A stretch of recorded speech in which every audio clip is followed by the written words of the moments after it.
নমস্কার। আপনারা মোটামুটি সকলেই দেখলেন কিভাবে আমেরিকা মধ্যরাতে ভেনেজুয়েলায় ঢুকে ভেনেজুয়েলার রাষ্ট্রপতিকে তাদের বাসভবন থেকে তুলে নিয়ে গেছে। এই কিডন্যাপিং দেখে গোটা বিশ্ব আজকে স্তম্ভিত।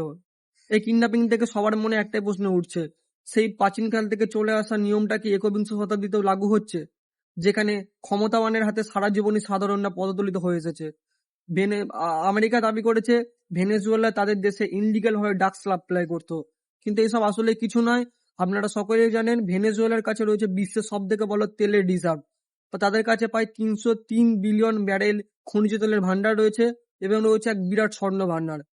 আপনারা সকলে মোটামুটি জানেন আমেরিকার প্রায় 30 ট্রিলিয়নের কাছাকাছি অর্থনীতি। এই বড় অর্থনীতির দেশের মাথায় রয়েছে 37 ট্রিলিয়নের ঋণ। এই ঋণকেই রিকভারি করতে আমেরিকা ক্ষিপ্ত ষাঁড়ের মতো ভেনেজুয়েলায় ঢুকে তাদের সরকারকে ছিনিয়ে নিয়েছে এবং ট্রাম্প খোলাখুলি এসে দাবি করেছে যে এবার থেকে ভেনেজুয়েলার সরকার ট্রাম্প চালাবে যতদিন না সুষ্ঠু নির্বাচন হচ্ছে। এবং এতটা নির্লজ্জ এই ট্রাম্প প্রশাসন প্রেস কনফারেন্স করে দাবি নয় ঘোষণা করেছে যে এই সৈন্য হামলাতে যত টাকা খরচা হয়েছে সেটা তারা ভেনেজুয়েলা থেকে রিকভারি করবে। দেখা যাক নেক্সট কি আপডেট আছে, চোখ রাখুন নিউজে। দেখা হচ্ছে আবার।